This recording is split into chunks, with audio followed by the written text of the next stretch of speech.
Hi everyone. Is anyone else just having one of those weeks where their to-do list just keeps getting longer and longer?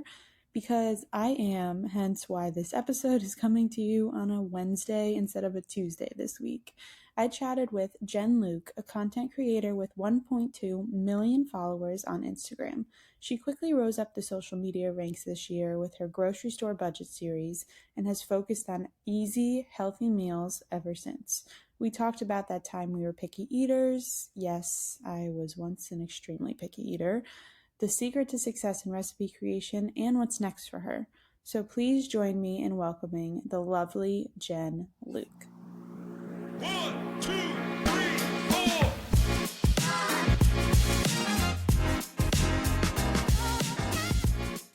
I'm so glad we got to connect though. I have been following your page, I feel like, for a while, and then it blow up this year? Yeah, well, thank you so much. Basically, the last year has been really high growth for me. So I've been posting on social media since 2018, Okay. kind of just grinding away. But in the Mhm. last year, a year ago at this point, I was around, I think, 50,000 followers. So this was really like a great year for my business and on social media. Yeah, because I feel like I've just followed it past a year, and then I saw one of your viral videos, and I was like, I looked at her page, and I was like, oh, I think she grew a lot this year. Like it was like crazy, and now you're at like what, over a million? Yeah, thank you so much. I feel very blessed to have that community now. It feels so crazy, and it's also Mhm. just such an honor. Yeah, well, I mean, it's for a reason, you know? Thank you. I appreciate that. Of course. So before we get into your content creation, business things, I would love to get more into your background, your how you got into cooking, things like that. So, I know you're from Massachusetts. You've always loved helping your mom in the kitchen. You watched Food Network after school a lot. Who were your cooking inspirations growing up? I have always loved cooking. I definitely was that person who would come home from like elementary school and watch Food Network, which looking back is a little bit weird. Um, so I kind of just would like watch whatever was on. So definitely all of the OG Food Network people. And then kind of as I got older, I just love watching cooking shows. Like I love MasterChef. I learned a lot of cooking Mhm. techniques from that, just kind of in ways that are non-traditional. And then when social media became a thing, especially like Facebook videos before video content on Instagram was even a thing, I loved watching the like BuzzFeed tasty videos and all of that. So a lot of it for me was just following other creators. I think that's why I initially got into creating my own content because I just loved being a consumer and kind of like existing on that end. And I love to cook. So I guess something clicked Mhm. at one point where I was like, why don't I try to do this on my own, try to do my own spin? And it's just funny now because I loved those videos so much. Now that I create them, it's just like Mhm. somewhere along the lines, I just switch places. Yeah. Those BuzzFeed Tasty videos, it's so funny because I interviewed the woman who was behind those videos. And that was like my entire childhood. I feel like me and my friend would just go on Facebook and scroll through all of those videos. And then her girlfriend, I actually ended up meeting them in person, but her girlfriend was on my podcast as well. So it was just like so funny because there's like a face behind those insane, crazy BuzzFeed tasty videos that I would always watch because they would always be like kind of wild recipes. I know. I have like such clear memories of watching those. And it's funny you say the thing about the faces because it's back Hmm. like I guess when videos, short videos for cooking first became a thing, it was very food forward. Like nobody was showing their faces or anything like that. And I think Yeah. there's been a major shift now from that to like you really do need to include yourself and make it your personality and everything. And also to answer the second part of your question, my background after I went to school for business, specifically finance. So that was kind of the path that I was pursuing, always knowing that I was interested in being my own boss in some way. But I always thought that it would be more of like I would create a product, like a food product, or I would open a restaurant or something like that. Those were really my interests. And then Hmm. I this wasn't even a job back then. So it wasn't really my goal at all. And then when I graduated college, I worked in commercial banking for a few Okay. years until I transitioned into this. Okay. I don't know if you saw, but I connected with you on LinkedIn, so I saw the commercial banking. I don't go on LinkedIn much these days. I'm on it all the I'm freelance, so I have to be. That's where I get my work. But it's so funny because I like connect with people and like no one even uses it. But yeah, I have two questions for you. One is a lighthearted one, and then we'll get into your business background. First of all, the Food Network shows that you were watching. Did you watch Cake Boss? That's not a Food Oh, Network, but yes, 100%. I loved Cake Boss, as I feel like most people in our generation did. But it is I like, went to the Cake Boss bakery and all of that. I was really into cakes and cupcakes during that era where I feel like everybody was. oh, no, you're totally right. I vividly remember my 13th birthday, and we went to Hoboken and went to the bakery. And I think one of his sisters was there and brought me a cake or something. It's a very weird fever dream, but I don't know why he's permanently in my brain. And then I got to meet him in person in an interview, and I was like, oh my God, you're real. You're the cake boss. Like, you're so cool. Oh my God, what a dream. I loved Cake Boss and I loved baking. So I was definitely more into baking for a while, and then as I got into making healthy recipes and things like that, I kind of got more into the cooking side, but that was like I feel like it was part of my origin story. No, whenever there's TikToks that come up about it too, I'm like, everyone had the same experience. It's just a universal. Everyone loves Buddy Valastro. And I think he has a new one too, Oh my a God, new I'll have to check reality it show. out. I don't even, probably he's building a dynasty. He's got children. This is just gonna keep going. Totally. MasterChef too. I remember talking to Christine Ha, and that's kind of how I got into MasterChef. But that show like stresses me out. It's like Yeah, so intense with cooking I competition, know. which is the point.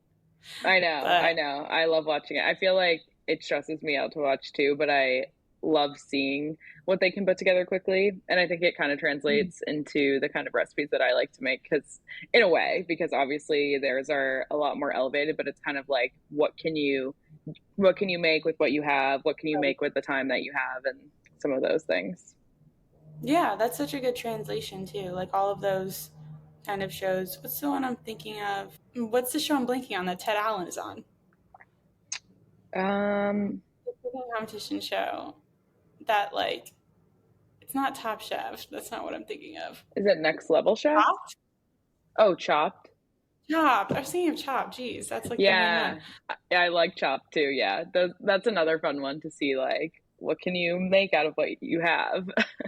Right. Yeah, no, that's exactly what the whole premise is too.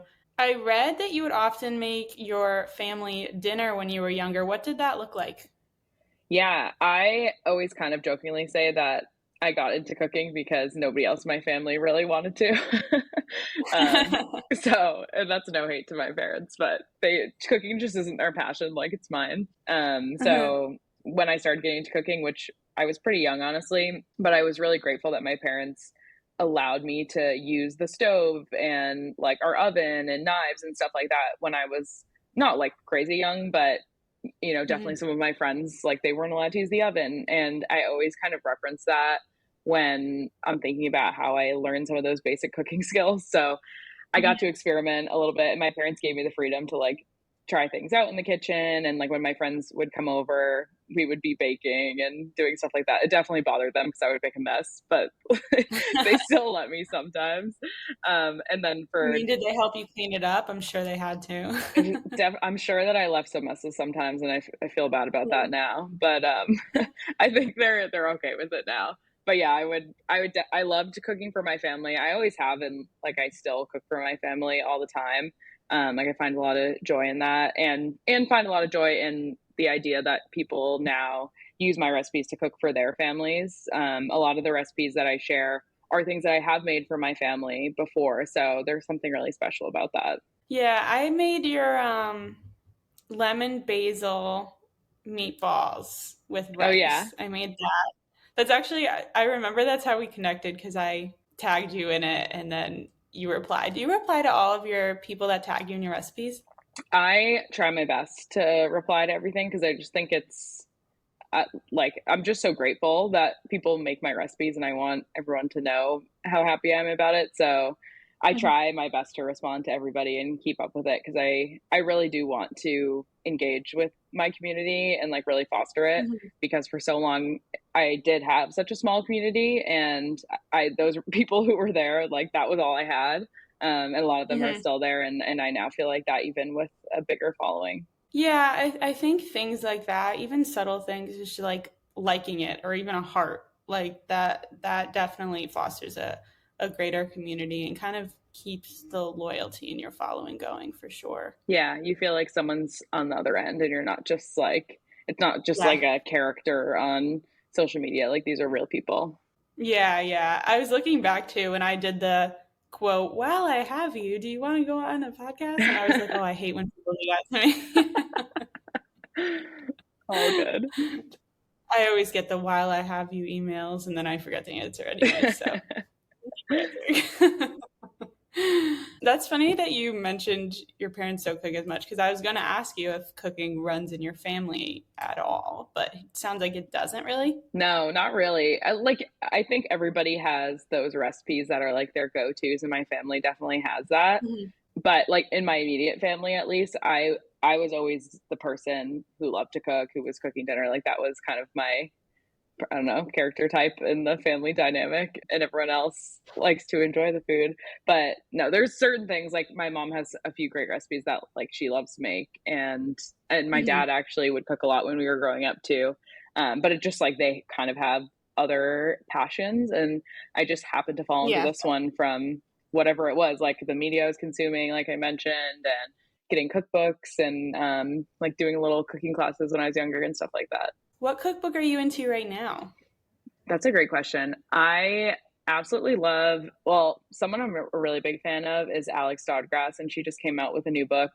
Her and I make Okay. recipes that I feel like kind of have similar energy, where they're very accessible, they're made with real whole foods, but they're also really delicious. Like you wouldn't know it just by taking a bite that it's a quote unquote healthy recipe. So she just came Right. out with a new book called Dinner Tonight. So I'm loving her book. I'm also a really big fan of Molly Baz, just love her so much.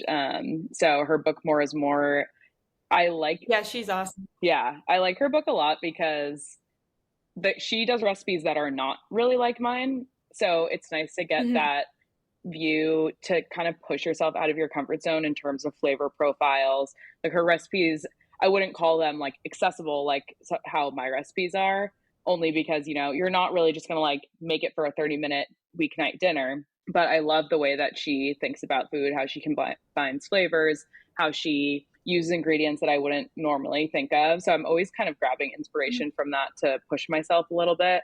Those are like my top two books right now. I'm looking at my bookshelf. And I also really like one book that I have kind of always gone back to is the Modern Proper cookbooks, and their social media pages too. They have really great Mhm. like classic recipes, I feel like. So I use them a lot. And then just honestly, my biggest inspiration is people on social media, because that's kind of where I'm living day to day. So I'm Same. constantly inspired by other creators who are just doing really amazing things. And some of them have cookbooks and some of them don't, but all just very talented. I love that. Yeah, I had Jenna Bernard, so Butternut Bakery, Uh-huh. if you follow Yeah. her. She was on last week, but we were talking about how sometimes she has to limit herself on social media because it can kind of bleed into her creativity. Do you feel like that's an issue for you or not really? Um, I would say no, but I think it depends on the type of inspiration you're getting from social media. Like for me, Yeah. it's rare that I'm seeing a recipe that is giving me inspiration. Like that's sometimes the times where I like to flip through a cookbook, or like even the Hmm. magazines that they have at the checkout at the grocery store. Like I don't know if anyone actually looks in those other than me, but they have, like I just picked one up at Wegmans that said like budget friendly recipes for the new year, and I'm like, oh, I'm going to look through this because I love doing budget friendly recipes and things like that. But on social Right. media, I really get inspiration from people's content strategy more than the actual food that they're making. Okay. So I love the way that people position almost like a headline of your content, and I try to think in those headlines, because I think it's a great way to spread your message and make it very clear right off the bat and give that promise. Like I'm always trying to give some kind of promise in the content that I share. So anyway, all goes to say, I love seeing like a new way that someone is sharing a recipe, or maybe they're like compiling recipes. Like I like to compile a bunch of recipes together and kind of like give you a grocery list or tell you these are all going to give you X, Y, and Z. And I love Mhm. seeing that kind of thing. And then I get inspired a lot by seasonal ingredients, very like budget friendly, accessible ingredients, things that are just like healthy foods. I get inspired by. If I hear about a new food, I love to do something like that. And then just like everything I make is very plant forward. So just using vegetables Right. in new ways. So a lot of that is kind of going on in my like notes app and in my Mhm. brain. And then I like to see the different ways that people spread that message, that recipe, whatever, online. Yeah, so kind of how to help it in the most simple and nutritious way possible. Yeah. That's you don't want to look at my notes app. My notes app is scary to the outside observer, but it makes sense to me. So that's really Yeah, all. that's all that matters.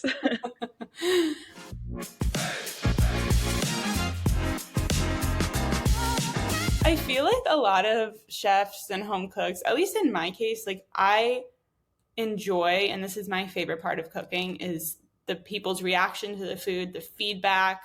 Do you feel like you enjoy that more than the actual process of cooking, or is it kind of equal for you? That's an interesting question. I don't know if I've really thought about that in the last couple of years, as a lot of my cooking is to see. I think the thing that matters to me the most is when I find a way to make a recipe really work, and it can be in different ways. Like whether it's just like I make something and the outcome is that it tastes really good, or if I make something and I'm working on these constraints where I'm only using a few ingredients, or I'm only spending a certain amount of money, or I'm only grabbing things off of a certain grocery haul, and then I try it and it's good, it's like so exciting to almost figure it out like a formula. So I love that. And I do like the process. I love the process of actually developing the recipe even before I've actually gotten into the kitchen. Just, seeing like, okay, this is what I'm Good working idea. with. Here's the ingredients that I could use. How can I like pull something in? So I have a lot of fun doing that. And then I love the feedback when people actually make it, like when I share it with people actually make it on their own. And I'm always a little bit like, is this just something that I liked, until I share it and I get feedback. And that's just the Yeah. best thing ever. It's like, oh, I didn't know. Like the recipe that you mentioned that you made, that was a perfect Mhm. example of that, because I was a little like, this recipe is great. It's budget friendly. It works for the grocery list, but I don't know if it's like my best recipe ever. And then I got a lot of positive feedback on that one. And it was just so funny because it has given me a lot of confidence now that people do make my recipes. Like, oh, I guess I know what I'm doing in the kitchen a little bit, because people really like this and they haven't tried this method or they haven't tried these ingredients, and I'm giving them a way to do it that's not so intimidating. There's not that many ingredients. It's not going to take 5 hours for you to make, but it's going to be really good. It's going to have wholesome ingredients and your family's going to like it. Right. I mean, you're not gonna be sure until you press post, and then, and honestly, there's gonna be even if it's a flop, there's still gonna be a handful of people who enjoy it. Yeah, everyone has different tastes. Yeah, yeah. That I like that recipe. I think my Italian heritage, I'm like so used to beef Yeah. meatballs that like you always expect the taste of beef meatballs, but like I love turkey meatballs, but you just have to recognize that it's Yeah. different, you know? Does that make Yeah, sense? yeah, and I love when people can like try something that they're not used to, or like a different way of combining ingredient or something like that, just to see what you like and like open up your taste buds and open up what you're going to be willing to try. I want to talk about your bio because you said you're a picky eater in your bio, and as a former picky eater myself, what foods did you refuse to eat? Because I know you have like some sort of group. Yeah, definitely. Yeah, I always say or I think that's what's in my bio. I'm a recovering picky eater. Hmm. I like to start with that, to let people know I'm cooking in a way that it's like it's going to be enjoyable. Like you're going to like it, because I when I was growing up, even though I did like cooking, it was very basic. but I just enjoyed it. Like I liked making pasta and I don't know, Right. like chicken, like things that most people like. But there was a lot of foods that I didn't like. There was a lot of vegetables that I didn't like. A lot of them, like I hated onions, tomatoes, mushrooms, like all of that.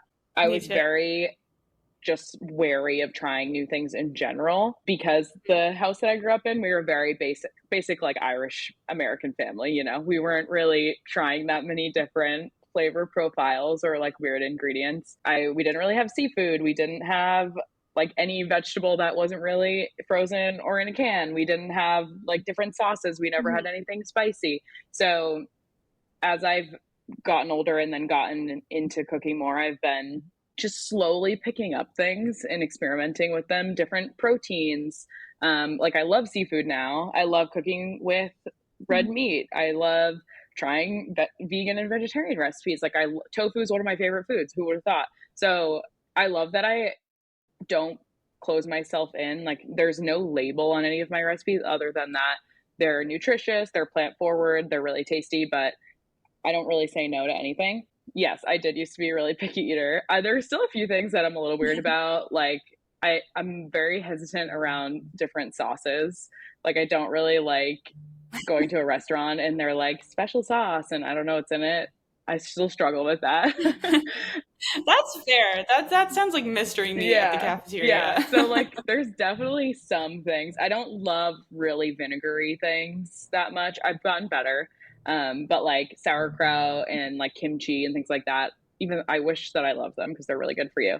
But I struggle a little bit with Yeah. those. So there are certain things, but I'm slowly opening myself up and hopefully helping other people open up their worlds a little bit. Like, oh, I never cooked with coconut milk before, but I tried it and it tastes just like cream. Like who would have thought? I never made tofu until I tried one of your recipes and it's actually really good and that's just the best thing ever because it's like okay, we're all recovering picky eaters here.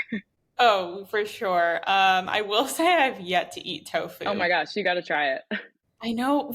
Okay, something about it scares me. I don't know why. Maybe it's the Hmm. consistency of it, or I don't know. Maybe it just has a bad stigma. Maybe that's I my think it deal. does. I'm a big fan. I'll send you a couple of links to ones where it's like if this is your first tofu Okay. recipe, this is how to do it. But I've gotten a lot of people to try it, which is very exciting. And they like it. I've even talked Okay. to my grandmother recently. She told me to bring some tofu over because she wants to try it. So I'm like, all right, I'm coming over. Ooh. Okay, so now this is recorded. Now I have to Yeah, try I'm like, tofu. I'm gonna check in. Okay, sounds good. I'll post it. I feel you on the vinegar thing though, because I literally didn't like salad dressing until I only ate Caesar salad dressing, which is weird because it has anchovies in it half the time, but I didn't really know that until literally a few years ago. And then I feel like when I went abroad, and then I also had a roommate who just ate like anything, that they pushed me really to eat stuff because like my household is so plain. Like when my family wants to go to a restaurant, we're going to go to an Italian restaurant, we're going to go to American. Like there's not a ton in between. But now it's like I've had like Peruvian food, I've had Salvadorian food, I've had like your world just opens up so much Totally. when you actually like try things, you Yeah, know? yeah. I had a similar experience when I studied abroad in Italy, so like obviously when I Me was there. Oh too. no way. I was in Florence. I don't know where we Oh my Me gosh, too. literally best place to study abroad. Oh my gosh, that comes up in every conversation I've ever I know. had. So many people studied abroad there, but for good reason. It's really fun. Yeah. But when I was traveling there too, I felt a similar way where it's like you especially with a language barrier or like even cultural barriers where you don't want to be like refusing food from anyone obviously. It's interesting to be like, "Oh, I'm Right. actually just going to go with it. Like I'm just going to try it. I'm not sure exactly what's in this, but I'm going to give it a shot." And I think those experiences really are proof points that oh, like chefs at restaurants, they know what they're doing. And these cultures, they have been cooking this food forever and it's like they love it for a reason and it's great. And a lot of them have nutritional benefits and all of that. So travel is always a nice way to open up your tastes. Oh, agree. Traveling for the food will always be my lifestyle. Last week, I went to a dinner and it was like for a mezcal kind of brand, very good mezcal, by the way. And basically, the traditional way that you're supposed to eat it is with an orange and like you dip it in dried larvae, basically worms kind of thing. That made me churn a little bit.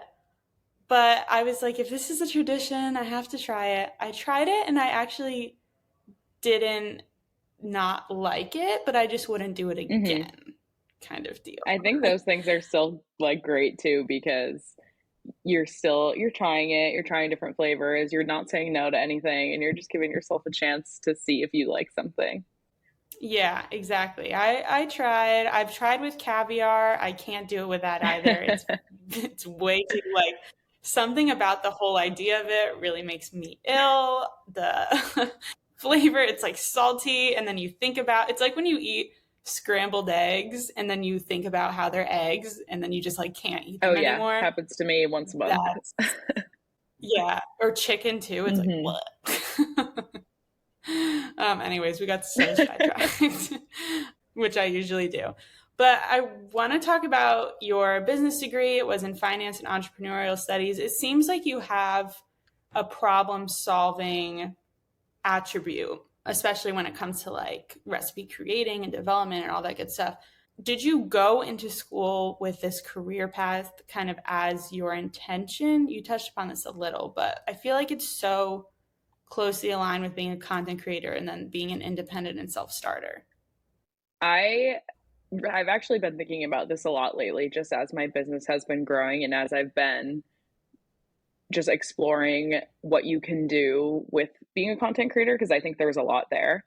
And I've always thought that if you truly want a career in content creation, on regardless of recipe content creation, but I think especially in recipe content creation, you have to love marketing.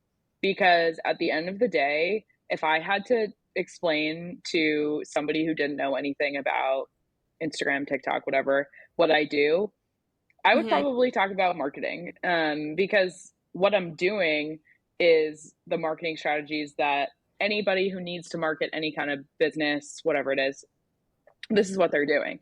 Right. And when I'm thinking of recipe ideas, I'm thinking about it with a marketing business lens, because that's how you get people to engage. And I think I had a really specific switch in my thinking, even though I had that entrepreneurial studies background going into content creation. For a little bit, I was like, oh, I just do this for fun.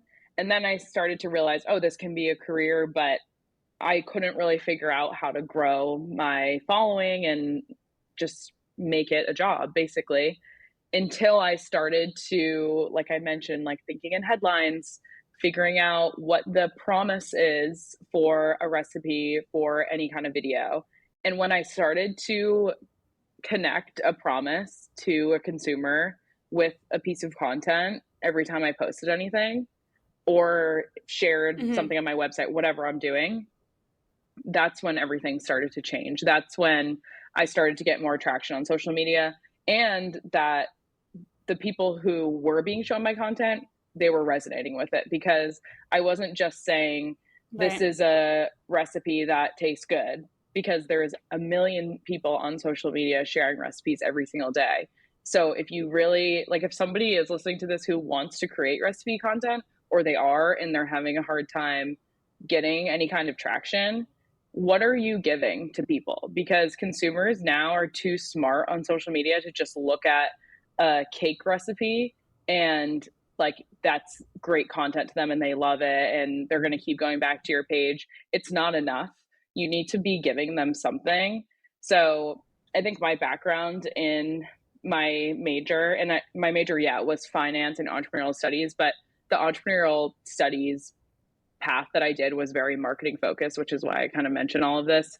And I think the finance focus is helpful in other ways, but just in the terms of like content, the entrepreneurial studies is a little bit more relevant. But having a business mindset is really important when it comes to being a content creator, creating content, and analyzing what works and what doesn't. Because if you are sharing something and you're not getting traction on it, you need to be able to recognize that even at the end of the day, if it's something that you like sharing, it might not be the right thing for your content creation business. And if you're okay with that, that's fine, and you can keep posting what you like. But if your true goal is to grow your audience, to increase your engagement, you need to be able to go back and look at it like it's data and see. Like for me, I've been able to identify 4 to 5 content categories that just they work really well for me. Every time I post in one of these content categories that people recognize, it gets a lot of engagement. So even though making some of that stuff isn't my favorite thing ever, I will go back to those. Right. And then I'll sprinkle in things, that I really like creating and just like genuinely bring me joy. But I know what people expect and what they like and what they're looking for. So I'll put that in there. So anyway, long-winded answer to say that having No, that that business was good. background has been really helpful because I just think of it in terms of the data. I think of it in terms of how can we spin this in another way. And I'm trying to offer and market something to people that they're really going to appreciate and they're going to resonate with, whether it be that something is easy for them to make, they can make it in a short amount of time, it's going to have ingredients that they're trying to incorporate into their diet, it's not going to cost them a lot of money, whatever that is. And then whatever it is for anybody who makes content, you just need to be very clear on what your message is. You can't just be putting content out into the void and wondering why nobody is resonating with it. Yeah, that's so interesting that you just said that because this morning I was kind of thinking to myself, I was on a run and like I always just like go through all the motions when I'm running, but I was thinking like how I would break down my career. So I'm a freelance writer, I'm a journalist, and then I do a little bit of content creation, then so I have like a lot going on, right? But I would say like 20% is probably networking, going to places to meet people, whatever. The other 20% is probably actually writing. And then the rest, I was like, oh, well, it's just me emailing. And then I was like, and a little bit of content creation. But then I was like, well, no, it's marketing too. Because I was thinking, like, how this is very long winded, but I was thinking how basically everything I'm doing is just marketing the LLC and the brand that I just like put through. So that's interesting because I kind of had that epiphany this morning because I was like, I'm literally just marketing myself this Mm-hmm. entire time. So I think that's really good advice. It's really, really smart the way you can kind of switch like that and be like, okay, what's working and what doesn't. Because a lot of people can't do that. They just throw crap out and hope it sticks, you know? Totally. Yeah. And I think making that connection is great because people don't not want to be marketed to. I think people deep down they do want to be marketed to in a way because that means it's if it's a successful marketing campaign, it's something that really speaks to them and Right. they like it. So if you're kind of putting that stuff out and not thinking about it in terms of marketing, you're just kind of doing yourself a disservice because you can't really think back and, if there's a brand that you can think of, what their key value proposition is, what their like main message is that they're sending consumers is, or the promise that you're going to get from buying them or whatever it is, that. And people want that from content creators too, or any job, like, for Yeah. your business.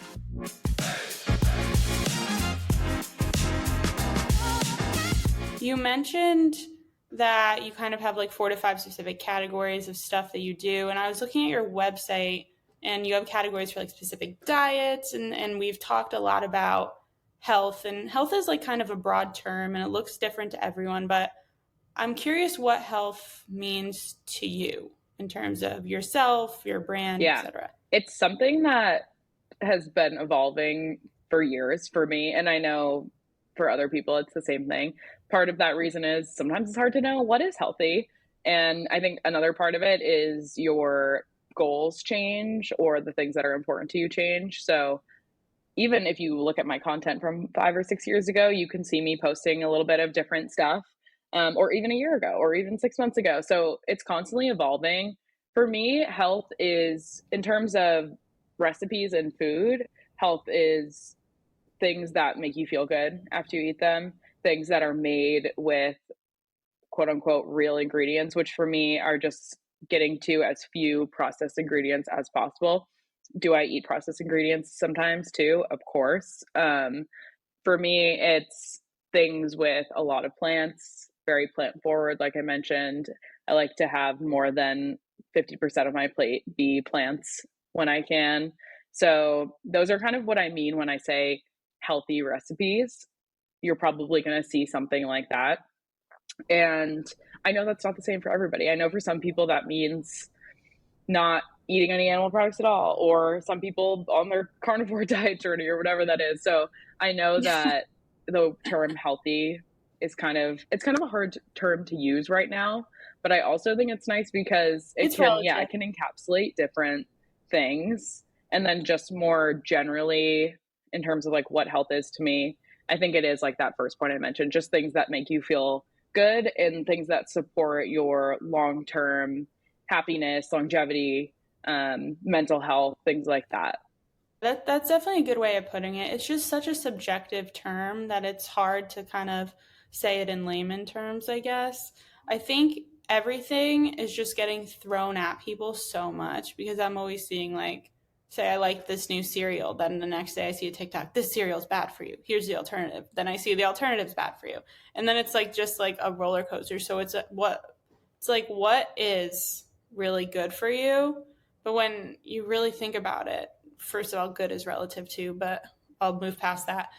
It's really just comes down to what comes from the ground, what we're putting in our bodies. Vegetables are always going to be everything in moderation, you know, kind of things like that. So it's really hard to be a consumer, but consumers are also smart these days. So it's kind of a double-edged For sword. sure. Yeah, it's a really hard time to be a consumer. Like I even though I create content, I'm also a consumer of content and I struggle with that stuff every day too. I think like you said, Mm-hmm. I get stressed out sometimes about is this healthy? Is this not? We don't know. Everything's so new. Processed food hasn't been around for that long.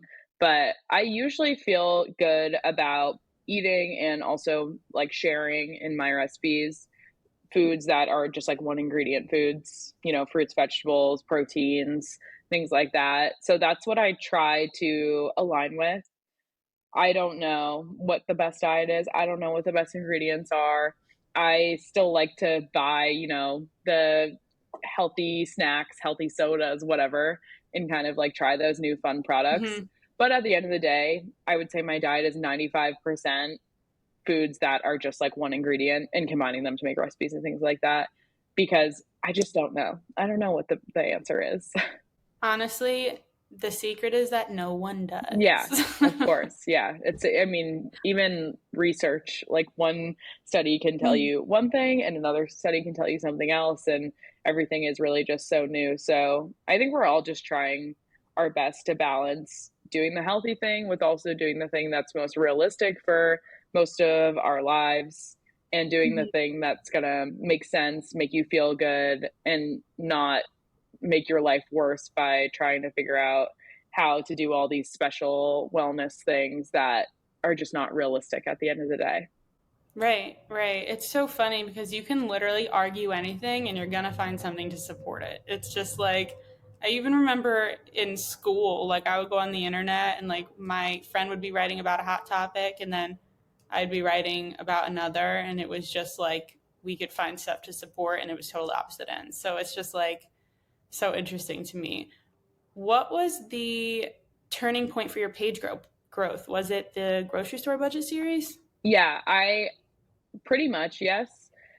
A little bit before Okay. that, I think my recipes were starting to pick up a bit. So, like I mentioned, I think I was around like 50,000 followers, which I was thrilled about. Like that was amazing to me. I could No, never that's have good for dreamed. me. Yeah. So I talk about it now and I'm like, "Oh, I only had 50,000 followers," but I was absolutely thrilled.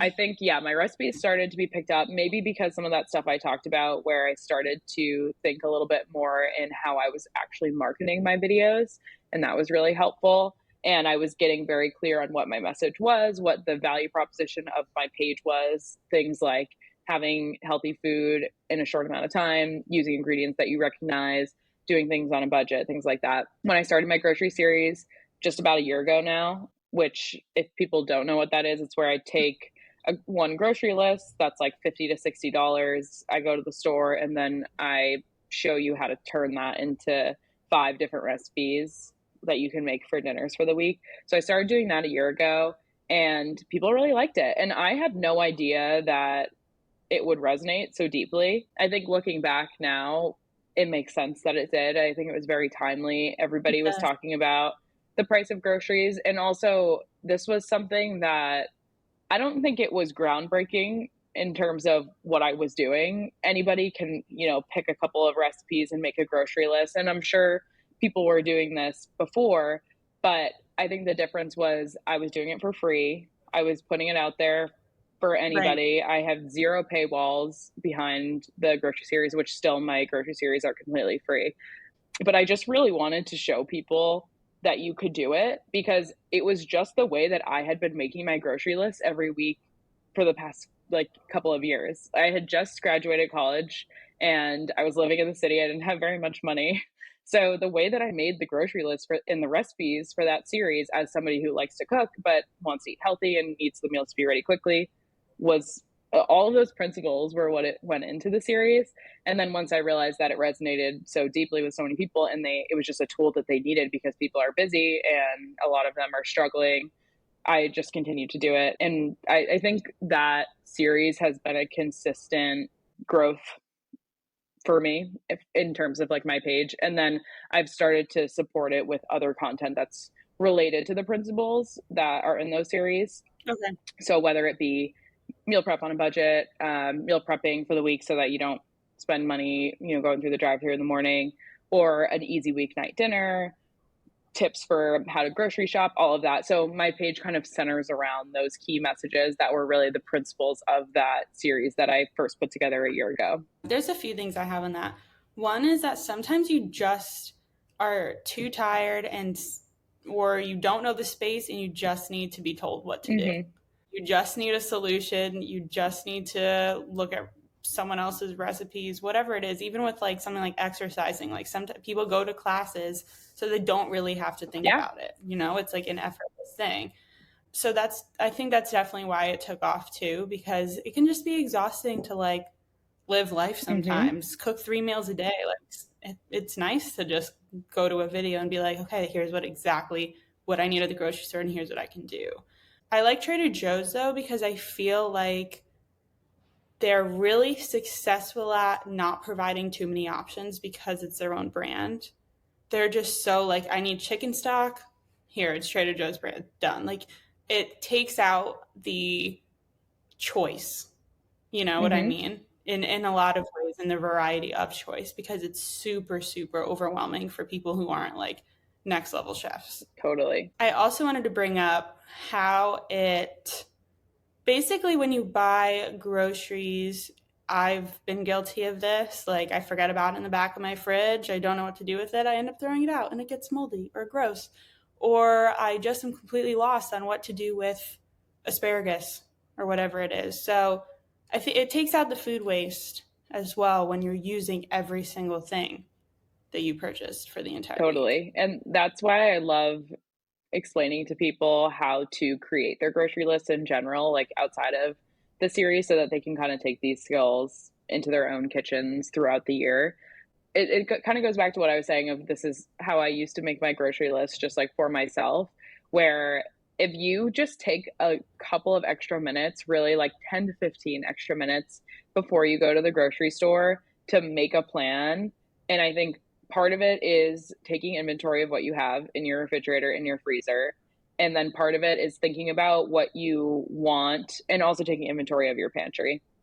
And then thinking about what you want to make, but having in your mind those ingredients that you need to use, you can really start to pick up skills pretty quickly on how to use all of that.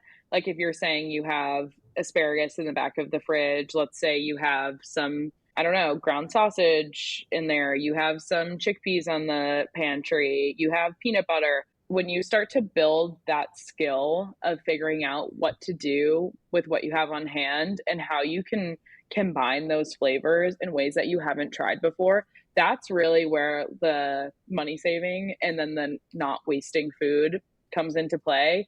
And it becomes kind of like a game that is actually really fun. And it's really satisfying to get to the end of the week and your fridge be basically empty and you have a couple of things left where it's like you start the process again. Okay, I didn't use these bell peppers and carrots and whatever, and maybe I'm just throwing it into a stir fry to use up all of my stuff, or I'm throwing it into like a frittata and making that for my breakfast for the week. There's just so much that you can do, and that's why I love those one ingredient foods that I keep referencing, because you can do so much. Like, it's not like you bought a salad bag from the store and you didn't use it and now it's about to go bad in the fridge, which is fine. Like, that's great. But when you have these kind of individual components, you can make something really fun. You can start to experiment a little bit more in the kitchen. You can try a food that you haven't tried before with another food. So it's just really fun at the end of the day. But yes, people are strapped for time and energy, and they have decision fatigue, and they just want to be told what to do. So I'm trying to provide as much as I can of that, but also kind of teaching a few of those techniques for figuring out what to do with what you have. Decision fatigue, that's exactly what I was thinking about. You got me with the empty fridge. Mine is almost near empty. I've got it down pat I love now. it. Almost every time. And then it's like I wait just a little bit too long to go to the grocery store because I just don't feel like it. I actually love going to the grocery store and Trader Joe's, but like, you know, sometimes it's just hard to like get yourself there, even though it's such like an easy task. You're like, oh, it's just like one more thing you have to do.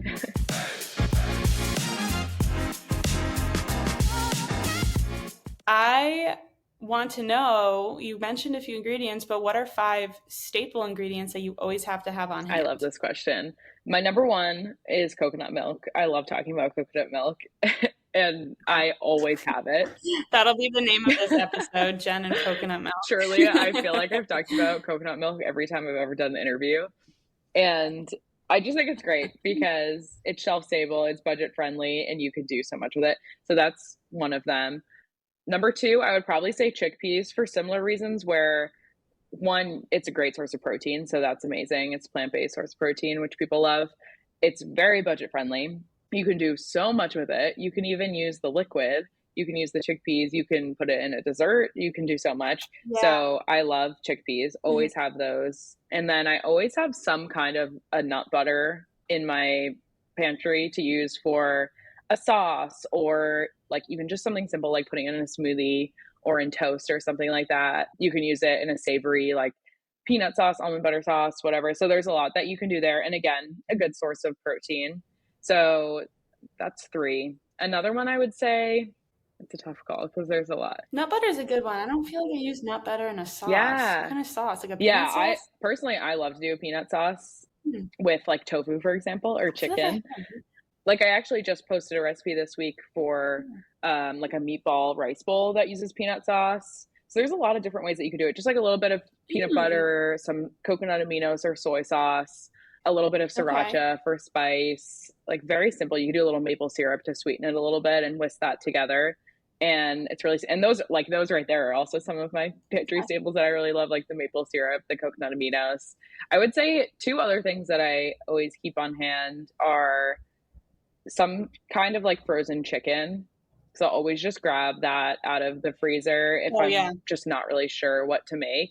And you can pair, like in that example where you have the leftover vegetables in the fridge and you need to use them up, just throw them on a sheet pan with your chicken, like defrosted the night before, put it on a sheet pan, throw on whatever vegetables you have, season it super simply if you want to, you know, salt, pepper, garlic powder, whatever you like, and bake that. And that's just an easy sheet pan meal. Like you don't need to be doing rocket science when it comes to making your meals. Like they really can be super simple. So that's another one. I guess my 5th one would probably be broth.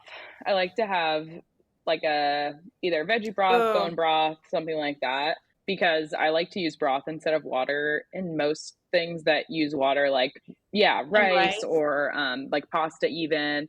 Then I'll throw a little bit of bone broth in a sauce, like that peanut sauce, for example. Like you can throw a little bit of bone broth in there just to like add a little bit of saltiness and flavor, or you can sip on it. So I like to have broth on hand, and then I can make a soup. Like I always have, you know, rice on hand, chicken, some vegetables, throw it all together, make a very quick soup. And you can like pretty easily make it taste good. Put some coconut milk in it. Yeah. There it is. I think I did make one of your soups actually. It had nutritional yeast and wild rice. Yeah, that's one of my really popular soup recipes. I love nutritional yeast. That's a great one that people don't really think of. That's an example of an ingredient where I have a lot of people say like, oh, I never thought to use it before. And I love that because it's like nutritional yeast also is very nutrient dense and people don't really think about it. And I think people are a little bit scared of it because they don't know what it is if they haven't tried it. Yeah, What to but do. it's really good. Like I love it. I put it, and you can just sprinkle it on your eggs or No, it something too, and you is. just get that little nutritional boost. It's the same thing as like sprinkling on some fresh herbs or something like that. Just little ways to inject nutrition into your day and onto your plates is it can be really fun. It is. I know I bought it on a whim, like right when I moved and stuff, and then I had no idea what to do with it. But then I posted it on my Instagram, and people were like, "You can like sprinkle it on Mm-hmm. popcorn, sprinkle it on your salads, and then I use it for your soup too." I was like, "This is actually something that's so easy to Yeah, use." So I think it's I very totally underrated agree. Yeah. for sure.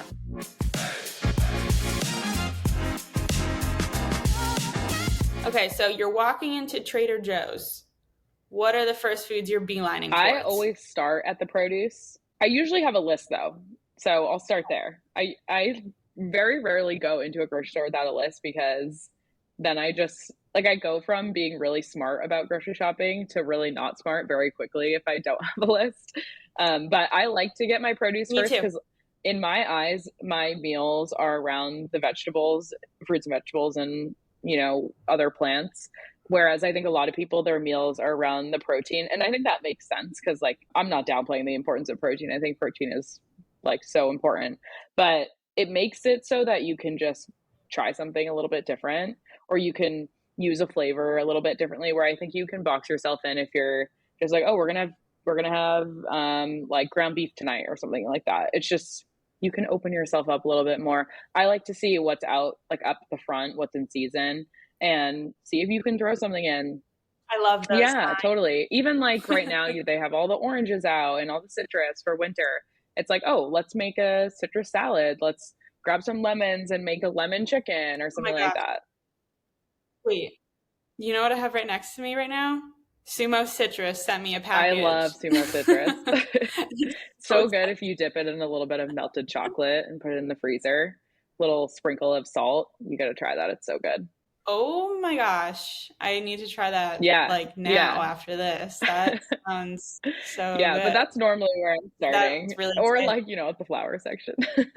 But I think their produce section is No. helpful the way that it's like laid out too, and the grocery stores in general. Like, I think it's nice how you can kind of look at things in categories where you can look at all the greens, you can look at the, onions, potatoes, garlic, you can look at the citrus, and then you can look at, the green onion, cilantro, all those fresh herbs, and then kind of build your menu if you haven't gone in with a list already. If you're going in with a list already, think about the produce first still. Like, still kind of go through that process in your mind. If you're doing that pantry or fridge inventory, start with your produce drawer because those are the things that are going bad most quickly anyway. So you're going to want to use them up.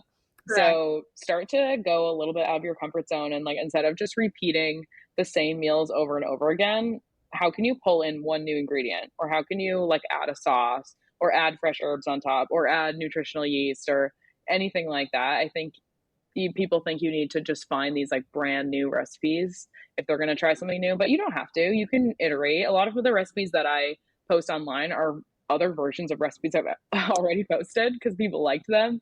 So I think you can draw upon that and like Mhm. just, open up your horizons a little bit. See, I am the queen of forgetting to take inventory before I go to the grocery store so that I just walk around like a lost Yeah, girl I know. It's all hard the to time. remember. It is. And it's funny because I normally get the same things every single week, but it's more just like I forget what I run out of. So it's taken me 3 weeks to literally get chicken broth because I forgot every single time. And I used to be a list gal, but for some reason I lost that self care tactic. So now I need to revamp and regroup and then Yeah. actually do it. Serious question though. I saw you had salmon recipes.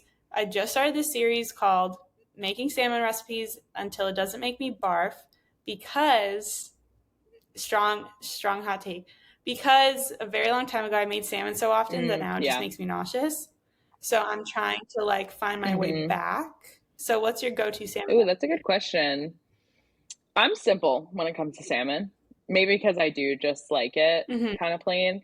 But one way that I love to make it is I make these like kind of sweet and spicy salmon lettuce wraps where you cut the salmon into little cubes and then marinate Ooh. it in some sriracha, coconut aminos, kind of some of those same ingredients that I was talking about earlier, and make a little bit of a sweet sauce. And then you can bake or air fry it and put it in like a little lettuce cup with some sesame seeds and green onion or cilantro on top.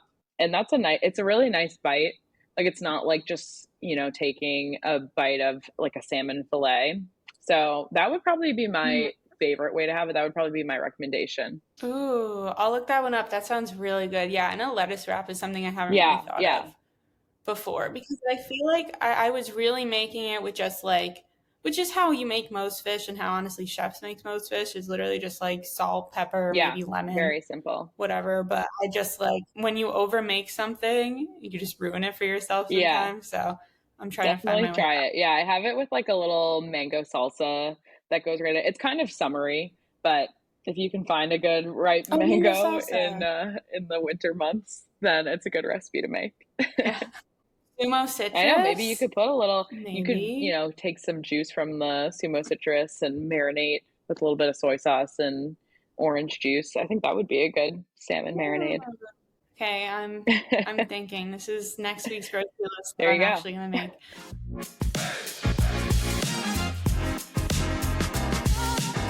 So let's talk about what's next for you. Do you have any upcoming projects? Anything else to share? Fun stuff Yeah, going I have a on? lot of fun stuff going on. I'm always over on social media Yay! at Jenn Eats Good with 3 O's, just posting new grocery hauls, meal prep, all of that stuff.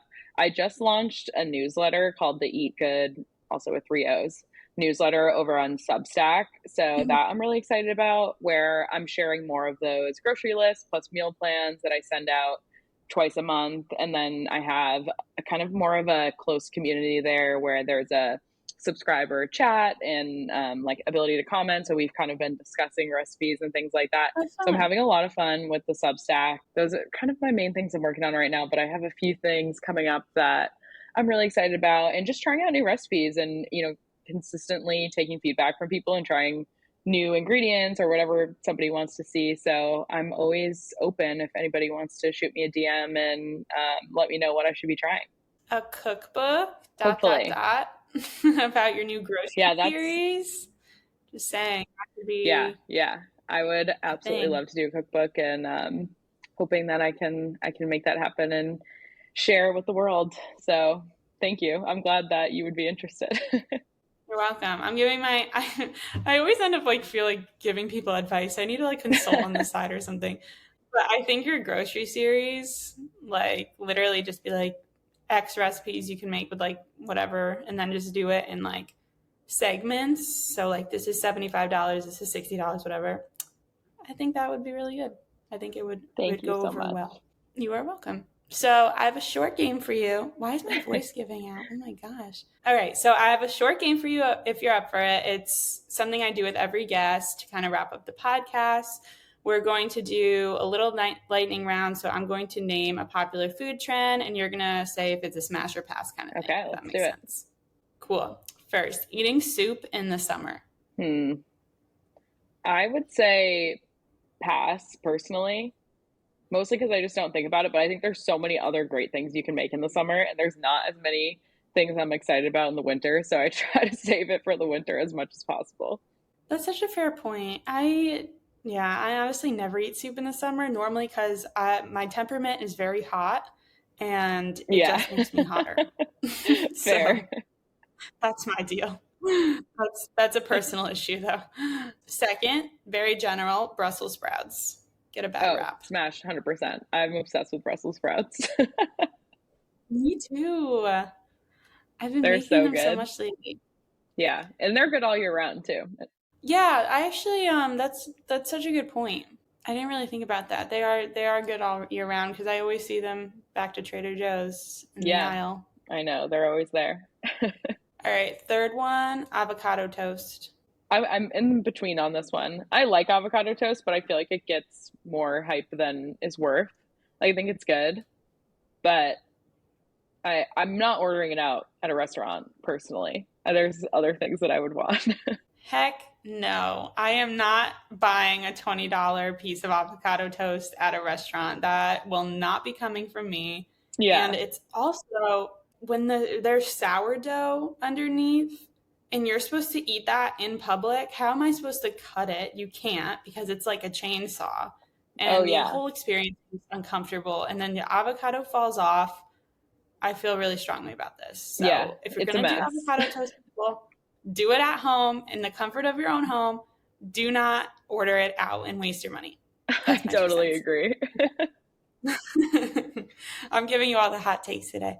Okay, fourth one with my voice still sounding like a monster. Pasta salad. It depends, but I would say usually pass. Mainly because I don't like mayo, so that kind of takes me out of most pasta salad. But I do Mm. like a vinaigrette-based pasta salad in the summer. It depends, and I like it at a barbecue or something like that. I feel like my mindset right now is so winter that I haven't thought about it, but I think a good Mediterranean-inspired pasta salad is really good with Kalamata olives and fresh herbs and like feta. I could get down for that. Ooh, okay, so now you came back and you actually like vinegar.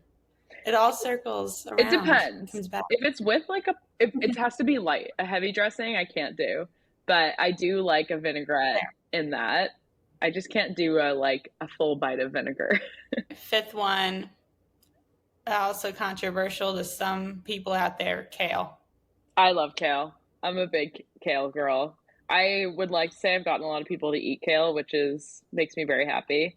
But I think people who don't like kale, they're just having it like basically raw in a salad. So no wonder why they don't like it. But if you're someone that's a little unsure, bake it, put it in a stir fry, like really cook it down because kale is really delicious. And if you actually let it like massage it before you're going to eat it and actually let it absorb some of those flavors, kale is amazing. Just make sure you chew it really well because it can hurt your stomach if you don't. I tried a kale smoothie once, but it was a mistake. I like it in the soup that I made with for you, that soup recipe.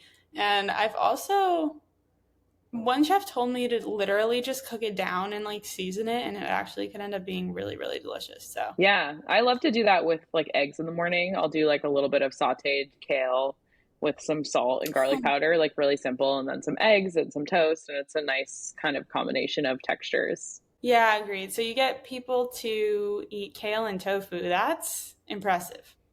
Just saying. That's what I'm trying to do at least. Very impressive. All right, I have my final question for you. If there's one cooking appliance or utensil that you think everyone should splurge on, what would it be and why? I'm very simple when it comes to cooking appliances, but I think one thing is a really good blender or food processor. I think that's Oh, essential. Like other than a sheet pan and a skillet and maybe like a pot, those are really the only tools I use consistently in the kitchen. So having a good blender so that you can make a sauce, you can make a smoothie, you can make almond milk, you can make so much. So I've always like gone for the nicest blender, whereas other things I have, I don't really feel like you need the top of the line. I agree with that. A food processor is something I'm lacking, and I need one ASAP because I Yeah. realized how much it would make my life easier. Yeah, I have a KitchenAid food processor and I really love it. And those aren't like crazy expensive either. I think they're, $70. And that's something that I've used all the time. And it's nice. I feel like you don't need a blender and a food processor. It's nice to have a food processor for like making a pesto or something like that, but you can get away with just having one of the two. But both are great. Yeah, agreed. I actually just posted a pesto recipe, but I had to use my giant blender, so that's why it's not finely grained. And I did a PSA on my caption. Yeah, Use a yeah. food I processor. mean, whatever you can make work. Yeah. Well, thank you so much for coming on. This was really, really fun. And I had great conversation. You know, it's good when we run over an hour. So, Yeah, thank you so much for having me. I always love talking about food. So this was so fun. And I appreciate you having me on. yeah, you are welcome anytime for sure. When that cookbook comes out, you're going to loop right back around.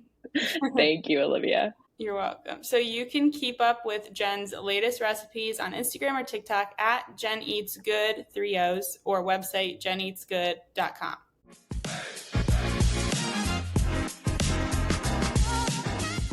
Hey fellow foodies, thanks so much for listening, and don't forget to leave me a review. While you're at it, make sure to follow me at livvinforfoodpod on Instagram or TikTok, or email me at livvinforfoodpod@gmail.com. Let me know what you're cooking up this week, which guests you would like to see on the podcast, or tell me your opinions on the latest viral food trend. And in case you're just joining me, there is an entirety of Season 1 ready and waiting for you. Until next time.